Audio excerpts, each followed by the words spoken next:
Hello, hello, hello, hello. Magandang hapon po sa inyong lahat. Hello, Jaisel. Kamusta ka? Yes. Magandang hapon, magandang umaga, magandang gabi. Anong mga oras kayo nanonood ngayon? Thank you, Mama Sam. Okay lang ako, Mama Sam. Kakagising lang din. At saka masaya. O, di ba? Masaya ako ngayon. Masaya yung statement of life ko ngayong week. Thank you so Paano nga much. kasi? Diyos ko, paano hindi sasaya? Eh, ang bongga-bongga naman ng rampa mo sa plaza, sa tabing dagat, di ba? Kailangan lang natin live life to the fullest. Mga ganong level para para hindi wag tayong panghinayangan sa mga susunod na araw. Ay bakit hindi ko to ginawa? Ay bakit hindi ko to Ayun. pinorso? Mga ganon. Ang bongga. Gusto ko yan. Actually, ganyan din naman ako, Jason. Pag may mga pagkakataon talaga na gusto mo may yung mga bagay-bagay na dumating sa yung opportunity, grab to Mm. opportunity na. Yes. Kasi minsan ka lang magustuhan. Ay, minsan ka lang magustuhan. Hindi, minsan ka lang nagkakaroon ng opportunity. So, i-grab mo na. Hindi pwede aarte ka na kunwari virgin. But Charot lang. just for speaking of virgin, saan ka ba Ako din yun. pala, Sel? Nakakaloka yung tanong mo. Doon lang, Ah, doon lang. sa Pero hindi sa Palayan. tabi-tabi. Mm. Pero hindi, Meron naman yung obvious ba parang na, kubo-kubo, yung parang kubo-kubo yes, ba? cottage, ganon. Wala Ay, namang, ang may dagat ba pa-cottage to? naman. Yes, wala namang kagubatan, wala namang palayan, walang sagingan. So, disente naman siya. Hmm, doon na lang sa cottage, gano'n. Yes, sabihin na lang natin cottage o kaya ano ba tawag doon? With hammock, cottage with hammock. Charot. May tatanong ako sa iyo, Geisel, gaano ka kasaya sa probinsya o ano ba mas masaya, yung sa probinsya o yung sa Maynila? Siyempre dito, Mama Sam, dito ko na-experience yung aliwalas ng utak. Mang free lang yung utak mo. Kung boring ka ngayon, lumabas ka lang, magiging hindi ka na boring. Sa Maynila, pag boring ka, nakakaloka yung mga kapitbahay, squatters area pa. O, di ba? Nakakaloka, lalo kang ma-stress. Tapos doon sa Maynila, trabaho, ano lang ako trabaho bahay, trabaho bahay. Dito, na-experience kong lumakwatsa, magdaan-daan sa ilog, pumupunta-punta ng plaza.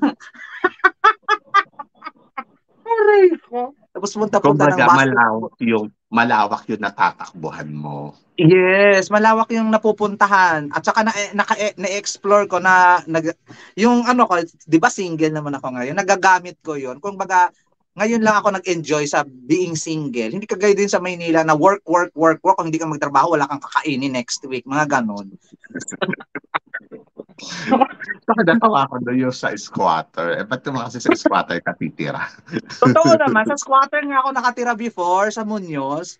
Um, apartment naman Looban. siya, pero oo. Apartment naman siya, kaya lang squatter area yung ilalim, mga ganong level. So, paano ka lalabas tapos magpahangin, hindi nga maganda yung ambience ng hangin sa labas, hindi doon ka na lang sa loob ng bahay.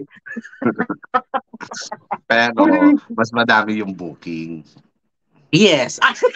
Talagang pag doon sa loob ng bahay, mas maraming customer. Charot.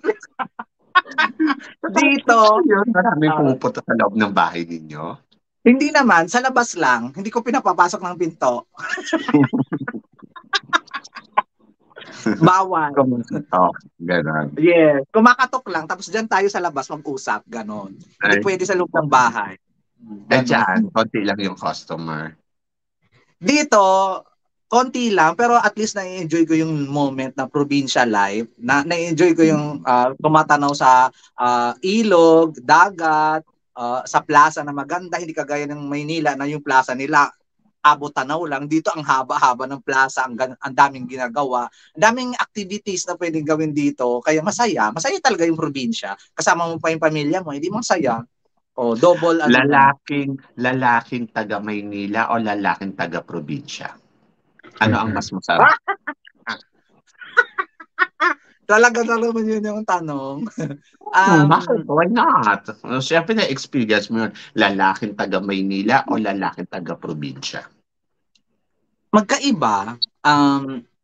mas bongga yung doon kasi experience. Sa taga Maynila. Kaysa Mas dito. wild. Mas wild and free. Ganon. Walang hesitation. Dito may hesitation. Oh, Ikaw na tapos, lang andyan, mag-adjust. ikaw talaga yung mag-a-adjust. Yeah, ikaw na lang mag-a-adjust. Sa Maynila, hindi mo na kailangang mag-adjust. Sila ang bonggang-bongga. Diyan, may ligawan portion pa. Oo, may mga ganong stage na hindi ko na-experience sa Maynila. Ayun lang yung kakaiba dito. So, hindi interesting pumunta sa probinsya kasi hindi sila all out. Medyo hard to get sila dito, pero mababait sila dito. Hindi sila barubal kagaya ng sa Maynila. Hindi sila na pag sa Maynila kasi mga ang kakapal ng mukha. Dito may bait, may respeto. Ayun, ganun. Pero when it comes sa kung ano sinasabi mo kanina, mas better talaga doon. Syempre may experience mong lahat, wild and free. Dito hindi. Hindi mo yung may experience. Company, maganda ang company dito. Ano siguro, dahil siguro nandoon yung, syempre, hindi naman sila open, ganon. Doon kasi sa Maynila, ang wow. Oo, sabi ko nga, very open-minded. Kumbaga, wala lang sa kanila. Ang pangit din yung feeling na wala lang. Mas maganda pa rin yung may respeto at saka pinapahalagahan ka. Ano ka ba? Depende na lang yun sa tao. Hindi naman ako naniniwala doon na ano. Depende yun kung may respeto sa iyo yung partner. Kung sa bagay. Pero normally kasi sa Maynila, sobrang open-minded. Yun to the point na nakakalimutan na nila na tao ka din.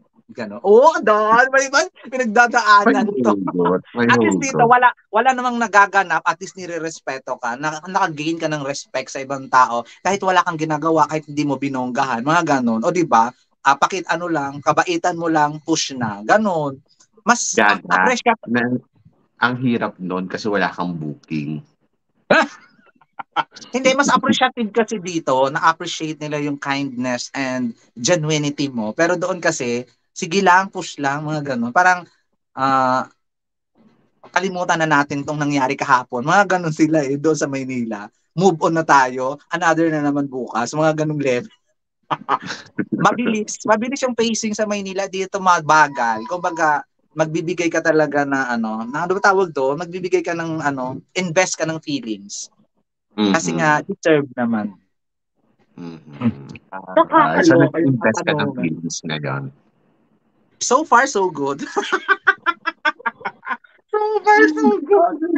Pumunta na tayo doon sa pag-uusapan natin ng bonggang-bongga. So, wag na natin patagalin. But shout out muna sa lahat ng mga nanonood dito sa amin. So, unang-una, kahapon may lumabas na interview kay Michelle D. Si Bea Alonzo ang nag-interview at her light detector. So, ikaw, sa mga sagutan ni Michelle D, naramdaman mo si Michelle D? Yes. Sa lahat ng artist, kasi subscriber ako ni Bea Alonzo. Lahat ng ine-interview niya talagang inaabangan ko. Except na lang doon sa hindi ko bet na ine-interview niya. Sa eksena ni Michelle D, nakikita mo kasi yung genuinity at never nag-false yung lie detector kay Michelle D. Ibig sabihin talagang very confident siya sumagot, direktahan, wala tayong no holds bar. Nung tinanong siya about kung napilitan ka bang umamin na bisexual ka? Yes, sinagot niya napilitan lang siya. Nagtanong si Bea kung sensual siya. Yes, very proud siya na sensual siya. Nagtanong siya kung stubborn siya. Yes, talaga yun. Hindi siya pa-plastic na mga beauty queen na mapa-sweet. Yun yung gusto kay Michelle D. Wala kasing pretension. Kailangan lang all out lang siya. Yung iba kasing beauty queen, aminin naman natin, yung ibang beauty queen, talagang ang daming tinatago, ang daming mga palabok sa mga sinasabi, hindi kaagad sinasabing yes. No, yes, no, yes, no. Very, mga ganon. Michelle D, nakikita mo yung authenticity sa kanya kasi nga, no holds bar yung mga tanong, halimbawa, stubborn ka ba? Yung iba dyan nag-iisip. Kasi medyo negative yung salitang stubborn. Sa totoo lang. Pero siya, wala kang sinasabi na or nagdalawang isip na, yes, I am stubborn. Mga ganon. Kaya gusto ko yun. gusto ko yung the way na pagsagot ni Michelle D kasi nga nakikita doon yung nagpapakatotoo lang siya at hindi siya nagpe-pretend kung sino man siya. Okay, sa nakita mo kagabi na pag-i-interview ni Bea Alonso kay Michelle D, nakita mo ba si Michelle D na strongest candidate sa Miss Universe? Yes, after Catriona, siya pang pinaka-strong. When it comes to speaking skills, hindi ko naman sinasabi nga hindi magaling si Larabia. Kasi Larabia kasi magaling siya sumagot sa mga tanong na sa mga tanong na pangtanungan talagang issue and whatsoever man sa mundo. Si Michelle, di iba yung pagka-communicator niya, iba yung pagkatalino May niya. laman. Yes, may command. Tapos alam mo ba 'yon, hindi ko nakitaan si Gazini, si Rabilla, si Celeste Celeste. or si Celeste na very magsagotan, yung walang filter. Si Michelle D kasi matapang na babae. Tapos parang totoo, hindi siya nagpapadikta. Hindi siya pwedeng, oy ganito gawin mo, ganon. Hindi siya ganong babae. So natuwa ako na ganon yung personality niya kasi pag nagpapadikta ka hindi mo magagawa yung gusto mo. Ganon. So tingin mo si Michelle D kakabog ng bonggang-bongga sa Miss Universe kasi 'di ba sinabi niya sa interview niya na nililigawan niya ngayon ang ikalimang corona ng Miss Universe. Yung Very confident. nangilabot ako doon. Very confident ako doon na may nililigawan ka ba? Yes, meron akong nililigawan yung ikalimang corona na Miss Universe. Very confident siyang sabihin yun. Alam niya sa sarili niya yung goal niya. So, doon pa lang, malalaman mo na seryoso siya sa title. Hindi siya yung, I am the next Miss Universe, fuchu-chuchu. Hindi siya ganon. Talagang deep in her heart, na malalaman mo naman kasi kung confident niyang sabihin na gusto niyang magka-corona or whatsoever at gagawin niya yung lahat. So, doon lang ako masaya kay Michelle D kasi nga, alam mo ba yung masam yung feeling na nung si Catriona kasi pag ini-interview parang wala siyang pakialam, sagot lang ng sagot ng sagot ng sagot. Parang ganoon din si Michelle D. Hindi ko naman sila kino-compare pero iba yung tapang ni Michelle D when it comes sa mga no hold bar question, mga delikadong tanong. Talagang sinasagot niya, bakit ba? Nagpapakatotoo lang ako, hindi ko kailangan na kung i-bash niyo ako, so be it. Basta nagpapakatotoo lang ako. Ganon yung approach niya pag sa interview. At natuwa ko dun sa mga tanong ni Bea. Ikaw din, di ba? Sobrang tuwa ako doon. Lalo na yung sinagot niya nung nililigawan ko nga ang ikalimang corona ng Miss Universe. Doon kasi, tapos sabi niya, she's a very serious sa bawat aspeto, yung mga evening gown, yung mga details. Kumbaga parang talaga nandoon yung determinasyon niya, nandoon yung puso. Tapos,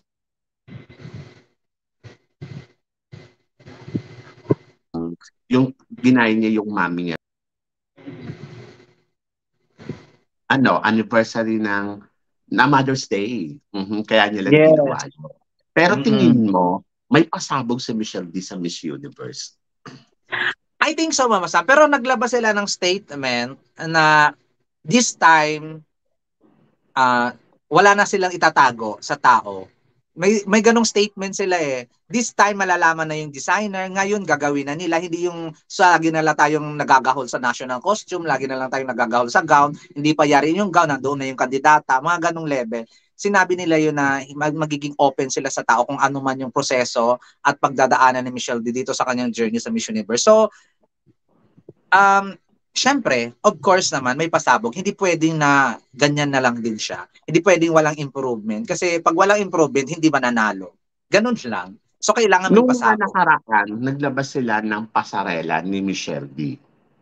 Ano masasabi mo sa pasarela ni Michelle D ngayon? Kumpara noon sa ano?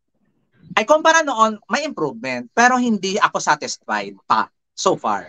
Siyempre alang ilalabas nila yung full potential na when it comes sa pasarela. So obvious ba hindi? Hindi naman sila tanga-tanga na ilalabas nila agad ngayon 2 months before the pageant. So syempre nag-hold back pa yon. So far good. Pero may iaangat pa yan kasi kailangan talaga din ng ano ba tawag dito, yung makikita mo naman na kulang pa yung pasarela pero nag-improve na yung pasarela niya kaysa nung national pageant niya. Ako feeling ko improve na yung pasarela ni Michelle D kasi maganda yung ipinakita nila doon sa video, maganda yung Mm-mm. pitik ng mga paa, maganda yung body ng mga tuhod. But nandoon ako na parang hindi nila ipinakita yung lahat. Full. Kasi Mm-mm. oo, kasi ano lang yun, kumbaga parang pasilip. Yeah. Kumbaga, kaya gusto kong makita sa Miss Universe kung ano yung gagawin, 'di ba? So, Michelle D Mm-mm. very prepared. I think dapat ba talagang humawak tayo kay Michelle D na kaya niyang makatungtong hanggang sa dulo? Ikaw ba ngayon, masasabi mo ang isang Michelle D o kaya nito tumungtong hanggang top 5, top 3? Sa ginagawa ngayon ni Michelle D at saka sa klase ng beauty na Oriental beauty si Michelle D, obviously naman na hindi naman siguro tayo may El Tocuyo. Tapos ang Mhm. ganda pa ng background, ang ganda pa ng ah, advocacy, ang Advocacy. gaganda. Yes, ang gaganda lahat ng credential na meron si Michelle D.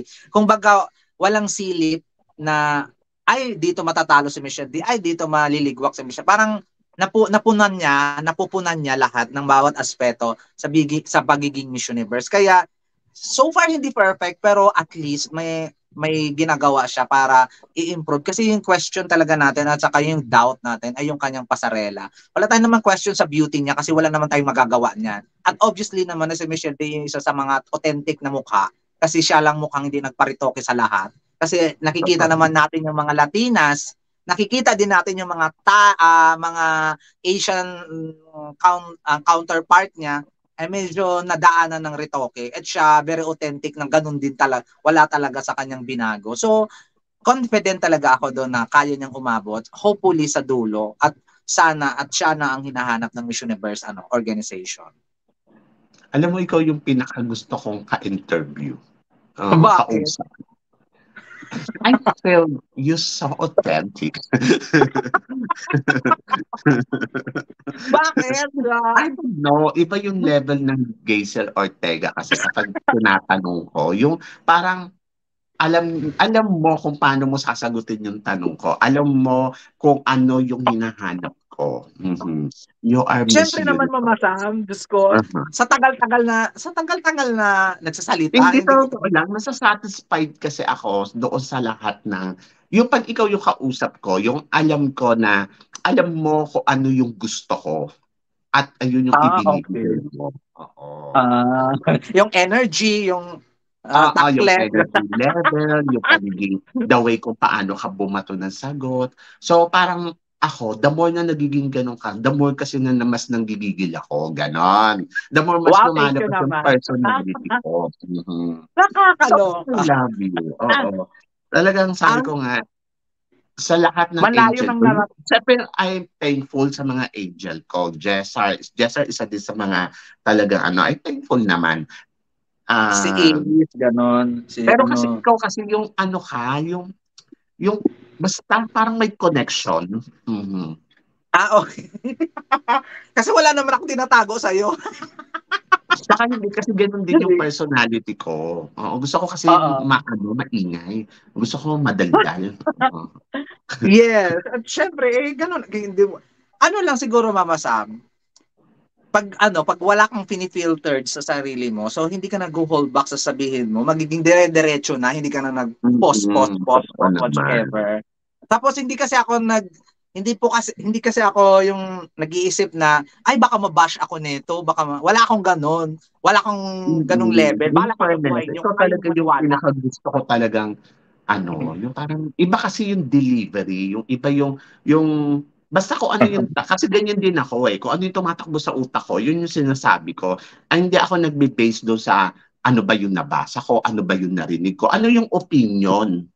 Oo. Mm-mm. Doon sa mga naintindihan mo, doon sa kasi ganun ako eh, yung parang alam ba, may nabasa akong article. So ano yung opinion ko doon? Hindi ko sasabihin kung ano yung nabasa ko doon sa article. Yes, ganon din ako, Mama Sam. Halimbawa kung may Mm. nabasa ako, may narinig ako na balita, Yung opinion ko lang yung sasabihin ko. Hindi ako magbe-base doon sa nabasa ko kasi kung nagbe-base ako doon sa nabasa ko, Eh, hindi ko nabasa na naisip ng 'yun. tao yun eh. Yes, hindi ko naisip 'yun. Yung isip ko, yung pinaniwalaan ko kung ano yung na Oo. opinion ko Yung doon sa halimbawa, reaction story. ko doon sa nabasa ko, halimbawa, Mm. sinabing ganito, gano'n, hindi din. Yung gano'n, yung parang, kung ano yung opinion mo nga, di ba? Malabo din. Nakakalo. Ano ba, sinabi nila, ay naku, ang galing-galing nito. Tapos nakita ko siya sa personal, mukhang hindi din naman. Ganon. So, sasabihin ko doon, yung kung ano yung opinion ko. Ito pa, tingin mo, si Michelle D, ikaw ba naniniwala ka, si Michelle D ang isa sa mga pinakamalakas sa Asia? Of course, Mama Sam. Siya naman Number talaga. one na, number one. Ngayon, nandiyan na si Number one, Antonia Porfield, nandiyan na si ano. Ikaw ba, si masasabi India. mo pa rin ba na si Michelle D pa rin ang pinakamalakas sa Asia? When it comes sa overall package, sa overall na ano natin, pag-analyze doon sa mga Asia so far ha, kasi hindi pa naman naglalabasan yung iba, I think nandun talaga siya sa number one or number two sa Asia. Kasi kung sasabihin kong number one, um, may hinahanap pa ako sa kanya eh. May hinahanap pa ako na kailangan niyang ibigay ng bonggang-bongga at hindi pa niya naibibigay. Nandun na yung advocacy niya, nandun na yung profile, maganda. May hinahanap pa kasi ako na very confident naman siya. Yung lande, wala pa ako nakikitang lande. Nandun yung strong siya, pero yung ano ba? Paano i-explain? Yung nakikita mong super queenly, na super parang siya na, mga ganon, wala pa ako nakikita sa kanyang ganon so far. Kasi sa training niya, ipinapakita niya. Kaya sa Asia, medyo siya talaga yung to beat. Si Michelle D talaga yung kailangang pantayan or kaya lagpasan. Ganon. Okay. So, Antonio Porfield and Michelle D, sino ang magna-number one sa'yo? Maglalabas ako ng prediction ko bukas, hindi ko Ay, sasabihin, wag mama. naman. Sige, okay. Pero, Okay. natutuwa kasi ako kay Michelle D kasi may authentic advocacy siya. And Antonia, wala siyang specific advocacy pero mula noon nag-give back siya. Talagang yung answer naman siyang nagtutumutulong siya pero wala siyang authentic na advocacy. Yun naman yung nagustuhan ko kay Antonia pero may mga problema ko kay Antonia na kailangan niyang kung i-training niya ng mabuti baka siya kasi possible talaga kasi business side na masam kakabog talaga tong Antonia Porcel pero marami siyang pagkukulang na sa mission as a Miss Universe parang nagugulimehanan pa ako parang hindi pa siya ganun ka pulido para i-compete siya at para manalo wala akong nakikitang ganung level sa kanya pero alam ko namang lalaban. Nakita mo ba yung picture namin yesterday? Yes, nakakaloka. May comment ako sa iyo mamaya na. Hindi ko sabihin sa ngayon. So ako naman, I love Antonio Porfield, lalo na noon, yung lumalaban siya sa, sa Supra. supranational. As in talagang sabi ko, Antonio Porfield na mananalo dito. Pero ngayon, tapos yung naging supranational siya, gusto kong maging Miss Universe siya. Gusto kong lumaban siya ng Miss Universe. Pero ngayon na nandirito siya sa Miss Universe, parang hindi ako ganun ka satisfied sa kanya na, ay naku, si Antonio na mananalo dito. Parang nakukulangan ako. Pero nandoon, kapag iniisip ko yung mga materyales na ginagamit niya, yung mga anong ginagamit niya, may laban. Yes. Tapos, laban talaga. Naniniwala ako si Michelle D ang number one na pinakamalakas sa Asia ngayon.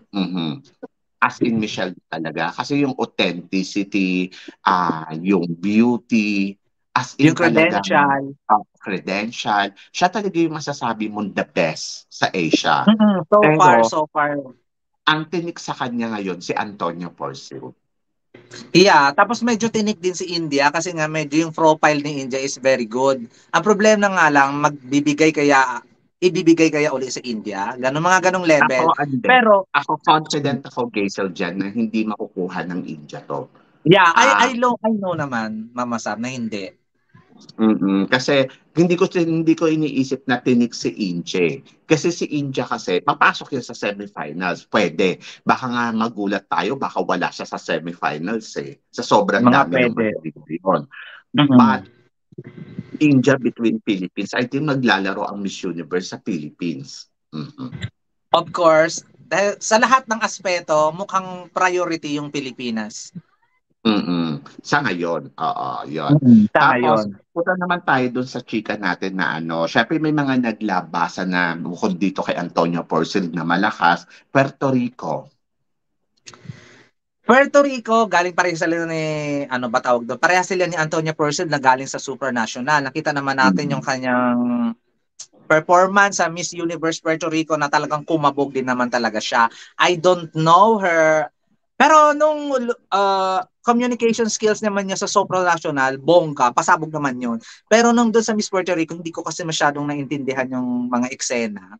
So, kaya hindi ako masyadong ano ba tawag doon? Hindi ako nagre-rely doon sa Q&A niya. Tapos, Mm. dito sa kanyang eksena sa gown and ano, papasok siya mamasa, malakas, pero I don't like her beauty.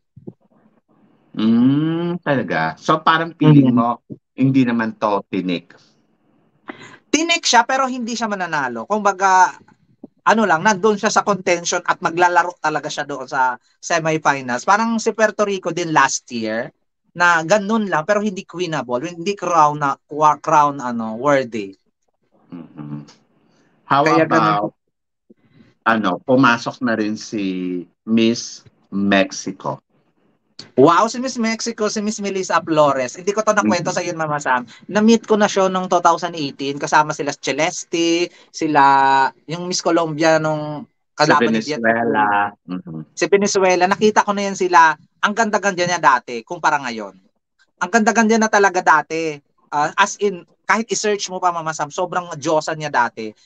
Nagpalitoke na siguro siya kung ano mang enhancement ang ginawa ni Miss Mexico sa ano. Pero obviously na matalino siya. Matalino siya, umabot siya ng top 4 sa Miss Earth. Maganda din yung sagot niya at that time. Siguro at that time lang talaga, si Miss Vietnam lang talaga yung crowned worthy at that time. At saka kay Miss Kongkan lang talaga yung naka-align yung star kaya hindi nakuha ni Miss Mexico yung crown. Pero isa siya sa pinakamagaling magsalita. So talagang namili talaga si Lupita Jones ng magaling magsalita with legit advocacy at maganda. Yun nga lang, yung beauty na noon mas gusto ko kaysa sa ngayon kasi parang na-over-enhance na siya. Ayun Wait lang ang lang. masasabi ko. Ito si Colombia yung nakalaban ni Beatrice Luigi Gomez, di ba? Yeah, naging Miss Earth Water siya. Tapos si Miss Mm-mm. Mexico naging Miss Earth Fire. Fire. Mhm. Mm-mm. Tapos ito din, magdidimatch sila ngayon ni Venezuela. Yes, si Venezuela nalaglag yan sa top 8. Kasi si Laglag ba to sa top 8? Akala ko pumasok siya sa top 8. Sa top pasok siya sa 4. top 8. Pero hindi siya pumasok sa top 4 kasi yung fire noon si Mexico, tapos yung water si Colombia, tapos yung air ay Australia, tapos si Hong Kong yung nanalo, Vietnam. So, Okay. matalino din siya mamasam, pero mas angat siya ng talino kay Celeste Cortesi kasi si Celeste Cortesi talaga hindi nakasagot doon sa top 8. Talaga? Hindi Yes, ko, nakasagot. parang natatandaan ko, parang napanood ko yon. Pero kasi, hindi ko kasi favorite nun si Celeste. Yeah, one of the favorite kasi nga beautiful. Alam ko Kasi na Mama Sam, kung ihihilera siya doon sa top 8, lalaban talaga ng bonggang-bongga si Celeste doon sa kung beauty ang pag-uusapan. Kung ihihilera doon si Celeste sa top 8, lalaban talaga ng bonggang-bongga pag beauty ang pag-usapan. Pero nung yung top 8 kasi may hashtag round. At doon nalaglag si Celeste sa hashtag round. So pag exit ng 8, obviously na wala na si Celeste kasi nga ang galing talaga ng lahat. Kung sino man makapasok except kay Philippines kasi nga si Celeste lang yung pero si Celeste lang talaga yung hindi nakasagot ng maayos. Ang lahat sila nakakasagot ng maayos. So yung choice ko nga dati is Australia at saka si Mexico pero hindi binigay kasi hindi ko bet yung beauty ni Miss Colombia. Mhm. Tapos si Pero maganda, Pungkan, maganda si Anyos ha, in oo, si fairness. Maria Ayos, ayun. Hindi ko type sa personal mamasam, mas maganda si Mexico at saka sa Australia. Sa personal, doon sa top Magaganda 4 ng naman mga talaga ang mga pageant. Mexican eh. Oo, Oo, maganda talaga pero sila. Mm. nung doon sa Q&A niya, parang wala na. Parang kahit na sumagot ng bonggang-bongga si Valeria Ayos, kahit sumagot ng bonggang-bongga si Mexico, mukhang yung corona talaga mapupunta kay Australia at saka kay Pungkan, kahit na hindi sila nagsagot ng maayos. Kasi nga, yung glow nila sa stage, eh, nagmamaganda talaga si Pungkan noon at that time. Pero ayun, kaya nga si Pungkan, at saka may balita din talaga dati, si Pungkan yung mananalo kasi nga, very masunurin, walang arte, pag inano siya ng Miss Earth, go lang siya, hindi siya nag-iinarte, hindi kagaya nila Miss Colombia, ay ni Miss Venezuela na nag-iinarte. Ayun, yung si ano ngayon, si nakalimutan ko yung Silva. Si Silva, di ba? Si Silva yon. Oo, si Diana Silva, nag-iinarte yan ho. Nag-iinarte yan, pero magaling talaga siya. Ah, nag-top nga yan sa ano mga figure and form, kaya lang nag-iinarte, kaya sabi ko makakapasok to pero hindi mananalo. Tama nga, nakapasok siya pero hindi nanalo kasi nga magaling siya magsalita pero nag-iinarte nga. So, ibig Ayun. sabihin, may attitude siya, so good luck sa kanya sa Miss Universe. Malay mo nagbago na. Oh, hindi pa rin. Attitude is attitude. O sa bagay, o di ba? Yun doon kasi magbe-base mamasam kahit na sobrang galing ni Venezuela at that time. Mas nabonggahan pa nga ako kay Venezuela at that time kaysa kay Valeria Ayos eh. Pero dahil nag-iinarte siya, halimbawa, kasi pinaglusong sila sa ano, sa hindi sa Pasig River, sa Ostero dito sa may Muñoz Park. Ay, Mm. hindi siya lumusong. Kasi dirty naman talaga mamasam. Sa totoo lang, dirty naman talaga. Pero yung Celeste Cortez, si lumusong at saka si Miss Pungkan, lumusong. Talagang pinungunahan nila. So, nandun eagerness na manalo ng crown. Kanya lang, si Celeste natalo doon sa Q&A. Q&A. Okay. So, punta na tayo dito. Si Miss Colombia ngayon, may asawa, may anak. Si Miss Bongga ba para Colombia. sa'yo? Si Miss Colombia, ganito yung point ano ko dito. Kung performance talaga Sam, long gown on swimsuit, wala tayong problema. Wala tayong problema. Mm. Bongga talaga. Ang sexy, ang ganda. Talagang ang ganda din ng credential. May binibigay siyang ano ba tawag doon? Kasi married woman na siya eh. Kung baga, Mm-mm. pasabog siya. Merong istorya, may istorya Yes, na may story siya ipinapasok sa Miss papuntang Universe. Miss Universe. So ngayon, Mm-mm. mapapansin siya, uy, isa to sa mga may asawa, ito sa mga bongga. Pero Mm-mm. nandun pa rin ako sa mamasam na pinasok lang kasi ng Miss Universe ang may asawa, mga transgender for inclusivity and diversity. So naniniwala para talaga ako na hindi pa ready ang Miss Universe na magkorona ng may asawa at transgender. Not yet. Ako din. Not yet Mm. pa talaga. Wala Parang yun sa radar pinasok ko. lang nila para ma-highlight yung Pag-usapan. istorya. Mhm. Yeah, But yeah. not to the point na parang ipapanalo nila kasi at the end of the story, this is a Miss Universe. Universe. Yes. Alam ko yung punto ng Miss Universe na ang dami kasing mga protesta, ang dami Mhm. kasing mga kung ano-ano mga women's right. Gusto lang ng Miss Universe ng inclusivity. Naintindihan ko yon ng diversity. Pinasok nila dito pero hindi nila ipapanalo. I'm sure. Not yet. Not yet Ako talaga. din. Kahit anong So galing. Colombia, Yung sa Miss USA nga, di ba, meron din transgender. Sa Florida ba mm, yon? Pero yes, hindi nila pinasa, hindi nila ipinasok. pinalo. Mm-mm. Kahit anong Kaya galing. Kaya kagaya ni Miss Spain noong 2018, okay, pasok ang transgender pero obviously naman na hindi siya papasok as a semi-finalist. Ay naku naman, may comment naman ako do'n. Eh, talaga namang hindi naman talaga papasok yun sa semifinalist kasi baklang-bakla talaga siya kumilos. As in talagang ako na nagsasabi, nakita ko siya, kahit ako parang ano ba 'to, Miss Gay ba 'to? Tapos nandoon pa si Kun An sa stage, naghawakan pa sila ng kamay tapos nakalagay do'n sa logo sa taas, yung tumingin ako, Miss Universe. Parang parang nawindang ako sa kanila kasi alam mo yung typical na ano, sorry talaga sa mga ano, sorry. Pero kasi yung alam mo na yung drama nila, yung para silang nasa barangay pageant. Mm. Mm. Yung gano'n. Ako talaga, hindi naman sa pag-aano, better go to the Miss International Queen. Kasi doon talaga yung lugar natin. Yeah, yun talaga rin Mama Sam. The So, way, the way kung paano magpapasabog, performance, doon mo ipakita. Eh, yung mga sa International Queen nga, hirap pa sila rumampa. Yes, oo. Oo, kasi kung Pilipina, mga Asia, I think magagaling talaga tayo pagdating sa ganyan, sa entablado, all the way kung paano. Babaihan. Pero yung mga taga-ibang bansa, parang hirap sila, ano.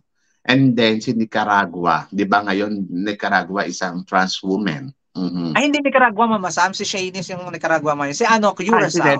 Netherlands, At saka si The Netherlands. Netherlands. Dalawa Si sila ngayon Netherlands. France. Dalawa na? O Curacao at saka Netherlands.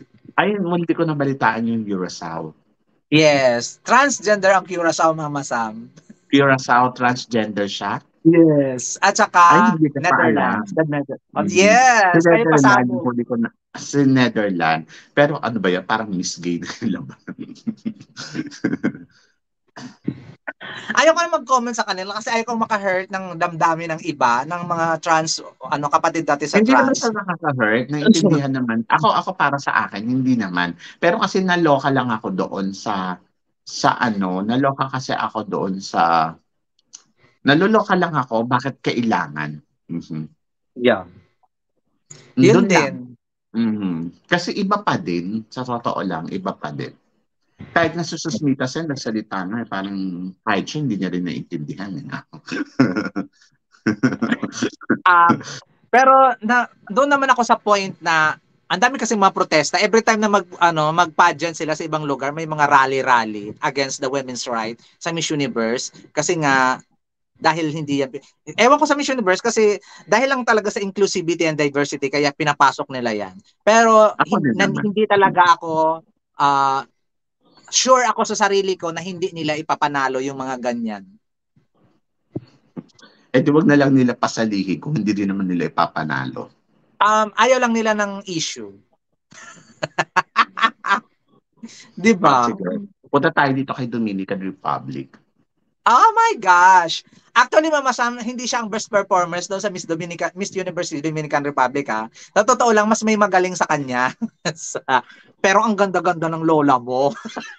Sino Pero ba namang... tingin mo yung ganda niya, papalo ngayon sa Miss Universe? I think so. Kasi sa lahat ng Latina, siya yung gusto ko. Siya yung nabibutihan ako ng Siya ano. yung best. Oo, siya yung best beauty so far. Pero hindi siya yung bet ko. Nananalo sa Miss Dominican Republic. Mas bet ko yung first runner-up. Kasi mas pasabog siya. Pero hindi mo kasi maikakaila yung ganda niya. Talagang parang, hindi ko alam. Siyempre, alam naman ng mga judges kung sino ipapanalo doon sa Miss Dominican Republic. At saka, lagi namang nasa contention ang Dominican Republic knowing na nasa top 5 sila last year. So ngayon mukhang lumilevel din. Kasi si Adriana din before, sa Miss Dominican Republic, hindi maganda yung eksena niya sa national pageant niya. Pero sa Miss Universe, umabot siya ng top 3. Kaya, yung preparation sa Dominican Republic, iba din. Iba din yung ginagawa nilang preparation sa Miss Universe. Kasi consistent na rin silang nakakapasok ng 2020, 2021, 2022. Consistent na rin sila. So, ayun, naniniwala ko na perfect choice siya kahit na hindi siya yung bet ko. Nagandahan talaga ako sa kanya, Mama Sam. Nagandahan talaga ako sa kanya. Hindi ko alam kung bakit. So far, sa mga Latina, siya yung maganda. At mukhang kakabog din talaga siya as semi-finalist sa Miss Universe. Magti-training pa daw siya eh. Marami siyang in-interview siya, magti-training pa daw siya. Hindi pa perfect yung ginawa niya. Mga ganun, may interview siyang nilabas na ganun. So naniniwala ako doon na paghahandaan din talaga ng Dominican Republic. So, feeling mo, kaya niyang pantayan yung nagawa ng kandidata nung nakaraang taon. Ako kasi para sa akin, ibang level kasi, yes, yung kandidata nila nung nakaraang taon, hindi ganun kabongga yung ganda. And you are surprised kasi talagang pumalo siya. But Dominican Republic, I think, ako para sa akin, kung yung level nung ganda ang pag-uusapan, mas maganda yung kandidata ngayon. Yes, oo. Pero kung capacity, yung capacity level na yung pag-uusapan, iba yung capacity level ng nakaraang taon. Kasi about sa background, she's attorney, di ba? Yes. Tapos the way kung paano siya mag-present sa sarili niya, sophisticated. So, magkaiba eh. Parang feeling ko, parang hindi mo ganito kayang siya, Mama Sam. pantayan yung nagawa ni Dominican Republic last year. Si Adrena. Kumbaga, nagpadala ng Dominican Republic na hindi masyadong maganda pero maganda ang profile, umabot sa top 3. Ngayon, nagbigay sila ng magandang contestant, Kabugera, pero hindi magandang profile. Parang Beatrice Luigi Gomez and Celeste Cortez yung leveling ng pagpapadala nila. Totoo. Yun, Yes. tama. So, hindi ko na ganun kailangan sabihin. Ganun yung ganun yung analysis ko sa Dominican Republic. Yes, Parang ganun kasi din ako. nakulangan sila sa ganda nung nakaraang taon. Parang feeling nila natalo sila because of the beauty is not enough. So, ang ginawa naman nila, parang okay, kumuha tayo ng the most beautiful girl. But the problem is, hindi nakalimutan na nila doon yung parte ng yung ano ba yung capacity level nito? Saka yung credential yung ng standard. Oo, yung standard ng level. Kasi kaya nga pumabot sa ang Dominican Republic sa second runner-up kasi the way kung paano niya i-present yung sarili niya. Either na talagang hindi siya ganun kagandahan, pero the way kung paano siya magsalita, talaga namang very confident. At masasabi mo, she's class and I think, okay, can be a Miss Universe. Ganon. So ngayon, ito namang bago nila, Diyos ko, para lang naman tong si ano din, yung parang Celeste Cortez, gano'n. Sabi ko nga, Celeste Cortez and Beatrice Luigi Gomez, maganda ang profile pero hindi masyadong ganda. Ay, maganda pero hindi bonggang-bongga as Celeste Cortez. Si Celeste, pangit yung profile, maganda yung mukha, maganda yung eksena. Parang ganun lang din yung ginawa ng Dominican Republic. So parang feeling ko ito ay malaki yung posibilidad ng Dominican Republic ngayon na maligwak sa Miss Universe. Ganito rin kasi Mama Sam nun si Miss Brazil nung 2020 naging first runner-up, di ba? Tapos nagpadala sila nung 2021 na sobrang diyosa, sobrang ganda, talagang diyosa pero naligwak. Pero yung first runner-up nila na hindi masyadong kagandahan, umabot ng first runner-up. Ganun lang din yun. Yung profile kasi talaga yung importante. Ang dami nga nagre-reklamo Michelle D, hindi naman ganun kaganda, hindi naman ganun kaano. Pero Diyos ko naman, pag tinignan mo naman yung pagkatao ni Michelle D, talagang talagang makukumpara mo sa ibang kandidata. Aba, pwede mo itong may angat kasi siya yung isa sa mga pinaka-class. Kaya nga si Michelle D, sinasabi mo, kasi parang kulang pa sa landi nandoon ako, siguro yung harot na siguro on stage kung paano siya makikipaglandian, kung paano siya ngingiti ng bonggang-bongga. Kasi she's a prototype ng Dominican Republic na alam mo yun, yung very sophisticated lagi yung dating. So, syempre gusto ko kay Michelle D, pagdating sa swimsuit, medyo maharot, malandi yung datingan. Yung tipong pag titingin ka sa camera, yung medyo may, alam yung galaw-gaw, galaw-gaw yung parang datingan. Parang yan, may smirk yung mga mata, mga gano'n, may pagkirap, mga gano'n. May harot, yung may harot. The way kung paano yung, gano'n yung mga tipong gano'n. Yung alam mo yun, yung parang Miss Grand yung datingan, yung malandi talaga. Ayun yung kulang kay Michelle D. Pero kung pag-i-evening gown mo si Michelle D, oh my God, talagang kahit sabihin ko sa'yo, pasuotin mo yan ng tela, oh my God, mag-stunning yan. Kasi iba yung galaw ni Michelle D, the way kung paano siya gumalaw So yun, ayun yung hinahanap ko sa isang babae sa Miss Universe. And then, kung paano magsalita. Ako naman, kumpiyansa naman. Kaya kumpiyansa ako. Kaya ni Michelle D na makatungtong hanggang sa dulo talaga. Pero hindi ko masasabi na siya na yung magiging next Miss Universe. Hindi ko, pag dumating na tayo sa puntong ganon, like Pia Wurtzbach, my God, she's lucky. Ganon. Pero, be happy, be contented kung ano ang larong ibibigay ni Michelle D dito sa competition ng Miss Universe. And then, kung makakapasok siya sa semifinals, Diyos ko, magtatalon tayo sa tuwa. And then, kung paano may reaction video dapat tayo niyan. Hanggang sa makarating ng petition. Confident kay Beatrice. Si Beatrice nga ang kumpiyansa ko noon. Sabi ko, makakapasok to sa semifinals. Pero yung mga tao sabi nila hindi. Kasi hindi daw wala daw transition. Sabi ko, hindi naman kailangan ng transition, ang kailangan presentation. So, oo. The way kung paano niya piniresent yung sarili niya, and you have to be happy kasi nakita mo naman yung kandidata natin na very sophisticated talaga yung dating, elegante yung dating. Yung and then lumabas na lang siya sa Oo. yung lumabas na lang siya doon sa ano, siya sa full smile talaga na, yung alam mo yung smile na talagang kala mo model ng close-up smile. Kaya sabi ko, makakarating to hanggang top 5.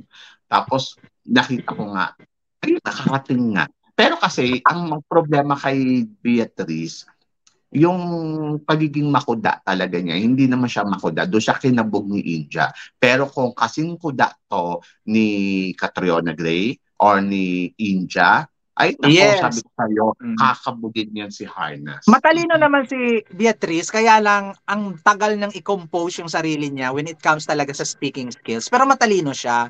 Si Beatrice Luigi Gomez nga yung mamasam na nakaabot ng top 5 na wala masyadong ginawa, ngumiti lang. Oo. So, totoo lang, ngiti pa lang yun, ha? Oo. Yung hindi niya Diba? kailangan mag-umeksena. Kasi nga, nandoon kasi yung pagiging elegante niya.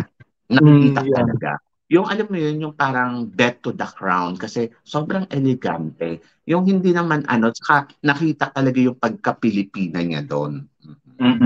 So True. yun. So ako naman contented ako sa resulta and then happy ako sa kanya kasi nakarating sa top 5. And then, oy, hindi biro yun. Yes, hindi biro yun at hindi yun nakakahiya, nakakaloka. Super big achievement yun para kay Beatrice at para sa So hindi Pilipinas. man siya nakarating sa top 3, it's okay. Pero alam mo yun, yung parang lumaban talaga si Beatrice. Oo, lumaban talaga siya.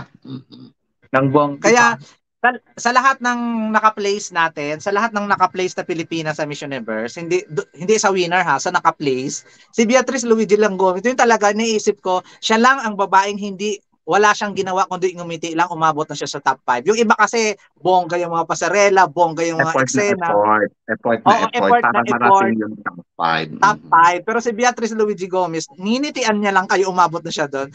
Iba kasi yung charisma. Iba kasi yung Ano aura. kasi ang tawag ko kasi kay Beatrice, calm queen. Oo, yung iba siya.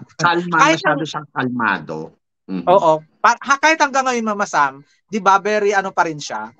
Talagang nakakaloka pag nakita mo si Beatrice na hindi kumukupas yung ganda. Nandun lang siya sa contention. Hindi man siya yung pinakasikat, pero hindi siya pwedeng mawala doon sa limelight. Kasi so far ang dami niyang advertisement ngayon Mama Sam. Ang dami niyang mga kasi nga model Magaling na kasi ang model talaga. Beatrice. Oo, magaling ang Maganda yung Beatrice. Yeah, So kaya yun ikaw, natuwa. tingin mo, si Michelle D is 2.0 Beatrice Luigi.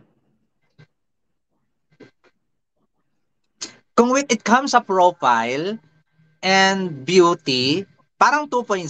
Pero angat si Michelle D when it comes sa speaking skills kay Beatrice. Ako din. Kaya nga sabi ko, kung si Beatrice na kayang makarating ng top 5, I think Michelle D kayang makarating ng top 3. Yeah. At saka, super friends sila ni Michelle D at saka si Beatrice ngayon. Talagang super bonding. Talagang, hindi ko alam. Natuwa ako kay Michelle D, Mama Sams, kasi dati, ano siya, dati kasi Mama Sam, hindi siya close sa mga beauty queen. Kung sino lang yung bet niya, yun lang yung close niya. Ngayon, nakikita ko na nakikipag-mingle siya sa mga previous queens. Lalo na kay Beatrice, kay Rabia, kay Celeste lalo, kasi friend naman siya. Kumbaga, siguro kumukuha siya ng tips, mga ganong eksena. Pero natuwa ako na very ano na siya, approachable na siya ngayon kaysa before, nung sa Miss World Philippines siya na nandun lang siya sa sulok at nagmumuni-muni lang siya. At saka si Katrina Ligado lang yung friend niya nung Miss World Philippines 2019. Wala sa Wait kanya lang, kumakaibig. kasi parang feeling ko hindi siya ganun basta-basta nagta-trust. Oo, wala siyang masyadong kaibigan nung Miss World Philippines. Kumbaga, nandun lang talaga siya sa sulok, promise guys. Nanood kasi ako noon eh. Wala siyang kausap, wala siyang kamingle, pero nanalo pa rin siya. So, iba yung aura na. So, ngayon, nakikita ko na yun, nakikipag-mingle siya sa ibang contestant, sa mga previous beauty queen, na mga friend din pala niya. Kaya natuwa ako na may ganun pala siyang side. Kasi, niisip ko dati, bakit hindi siya kinakausap ng ibang beauty queen? Mga ganun. Baka maarte o mga ganun. Ikaw ba masasabi mo ba na si Michelle D is kasi sinabi niya competitive siya. Nakikita naman Mama Sam sa kilos at salita. Nakikita natin yun na competitive talaga siya. Hindi lang competitive, very confident. Nakikita mo kasi yun sa tao na very confident woman siya eh. Hindi lang dahil sa nagsasabi siyang confident siya, nakikita mo yun sa kilos niya na competitive talaga siya ng bonggang-bongga. At hindi siya pahuhuli ng buhay at kailangan niyang manalo dito sa competition. Mga ganong level. Tingin Yung mo na ayaw niya, pressure siya kasi win-win. Gusto niyang i-prove sa lahat na ang mga Marquez ay ano, malakas pagdating sa beauty queen. I think yung pressure mama some natural, yung pressure na mama niya Miss International, win-win, pinsan niya. Pero sinabi nga niya doon sa interview niya na kahit na ano ba yun? Kahit na winner at saka Ma'am Melanie Marquez na yung nanay niya at saka Winwin Marquez na yung Reyna Reyna Hispano yung Hispano, pinsan iba niya. pa rin siya eh. Iba pa rin yung ano niya, atake when it comes sa pageantry. Although kumukuha siya ng tips, sinasabi naman yun eh. Hindi siya mayabang na kaya alam niya ang gagawin niya. Kumukuha siya ng tips, nagtatanong siya kung anong gagawin. At which is, yung maganda yun, Mama Sam, niya, nagtatanong ka kung anong pwedeng gawin. Hindi pwedeng mag-rely ka lang sa sarili mo na alam mo naman na hindi ka perfect para sa competition. Ikaw ba masasabi mo unbothered queen si Michelle D? Yes. Kasi unbothered queen, kasi wala siyang pake. Kebs lang, sabi nga 'di ba? Pakialam ko sa inyo. Kasi sa akin ang corona, sabi nga niya, nasa akin ang corona at hindi na ninyo makukuha. Siya ang lalaban kahit ano man kahit ano pang pababash nyo, ako pa rin ang lalaban, hindi kayo. Parang gano'n yung may interview siyang sinabi niya yung gano'n eh. May may Ako ang lalaban na sa akin corona, wala na kayong magagawa. Oh, so unbothered. Unlike sa ibang mga queen na matalino nga, maganda nga, pero naaapektuhan ng bashing. Siya kasi hindi din. Parang sabi niya, pinangunahan nyo na hindi pa ako nakakarating doon. Oo. Sinabi na ninyong wala akong laban, di pa nga ako na lumalaban. O di ba? Showdown na lang tayo. Ganun, yeah. sabi niya. Yun yung gusto ko sa confident niya. Very aware siya sa sarili niya na may i-improve pa siya, aware din siya sa sarili niya, nalalaban talaga siya ng patayan sa competition. Hindi pwedeng hindi. Last question na to. Ikaw ba tingin mo, Michelle D, pwedeng maging next Catriona Gray?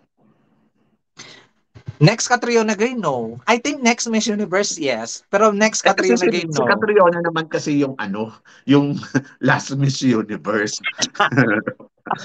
Pero nakikita ko kasi ibang tao siya eh. Pero next Miss Universe talaga, Mama Sam. I think kaya niyang gawin ng gawin yung Pwede, pero pwede. Pwede. Pero so far wala pa siya sa doon sa ganung level. Wala pa siya sa ganung na alam na natin, uy, Michelle D na to kasi marami pa siyang kalaban. Pero yeah, I think possible. Possible talaga. Gaano kalaki yung possibility? May possibility 80%. 80% siya na na manalo sa competition, proper training, tapos dapat yung niya. Iba kasi yung mindset ni Michelle D eh. Kakaiba. Konting push pa.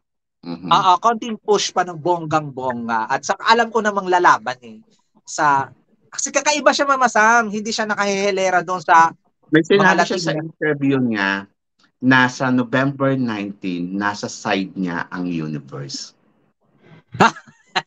November 18, Mama Sam. November 18. Yeah. Yeah, sinabi niya yon sa side niya. Hopefully talaga at gano'n niya ka-perfect at ka-confident niyang sinabi yon. Parang few words back lang niya sinabi na ako ang mananalong Miss Universe. Natandaan ko dati, Mama Sam, si Pia, nung natalo si Pacquiao sa boxing sa Mexico, kasi nandun din sila. Huwag kang mag-alala, Manny, babawi ako sa Miss Universe. At talagang confident siyang pinanindigan na babawi talaga siya. Ayun, nanalo. Dapat may ganun kasing mindset. Hindi lang pwedeng sasabihin mo lang, kailangang nakikita sa kilos mo na lumalaban ka.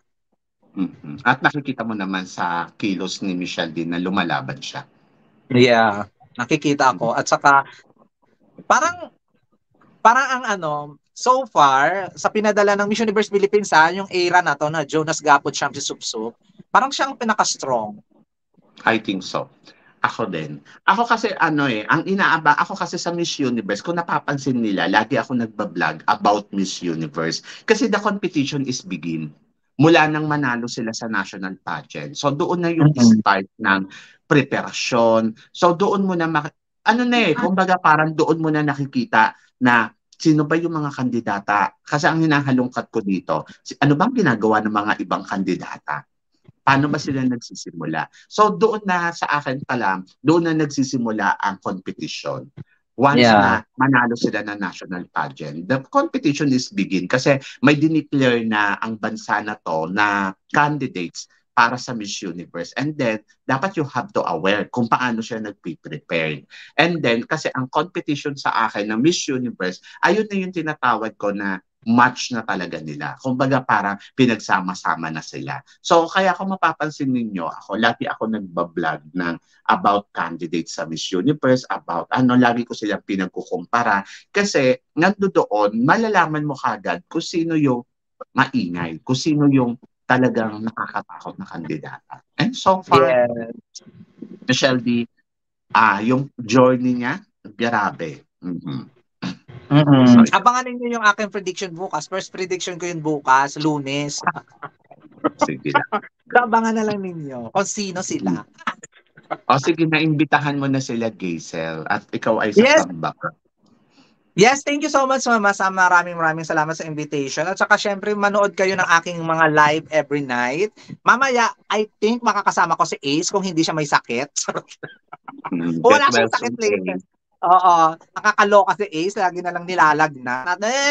So, ayun, hopefully makasama ko siya mamaya kasi so far, okay, matutuloy kami mamaya. Abangan ninyo kami mamaya at magjojowain or totropahin kami sa Mr. International.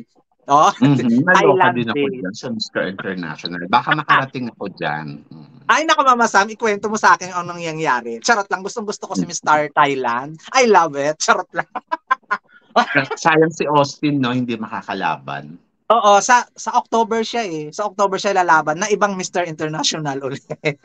Nakakaloka. Pero yan, abangan ninyo yan sa akin mamaya. And thank you so much, Mama Sam. At abangan din ninyo ang aking first prediction bukas kasi Lunes bukas. So Lunes ko rin ilalabas. Thank you so much, Mama Sam, and God bless you. Thank you sa time mo. Thank you sa You're welcome, Mama Sam. And thank you sa chika. So yun, so maraming salamat. Sabi ko nga sa'yo, nag-i-enjoy talaga ako na ikaw yung kakwentuhan ko kasi ibang level, panalo. Ikaw ba naman makakwentuhan may pamaypay? I love Ace, I love Jessar. Iba din naman kasi sila umatake. Iba yung hottage nila. Ano ka kasi maingay? Nakakaloka. Maingay. Nakakaloka ka. So yun, so shout out sa inyo lahat, sa lahat ng mga tumututok dito. Kay Glenn Pascual, maraming salamat. Hello, Glenn. And then of course, si Perfecto, maraming salamat. Well, and then, si Christine Ann Perez. Hello, Christine Ann Perez. Maraming salamat. Andyan din si Pretty Boy, lagi din siya nanonood. Ay, nako, Pretty Boy, nanggigigil ako sa'yo. May kasalanan ka sa akin. Charot! Si Dorothy B. Jones. So yun, maraming salamat. And then of course, abangan ninyo mamaya ang aking Samsung TV. And then of course, ang aking Mama Sam.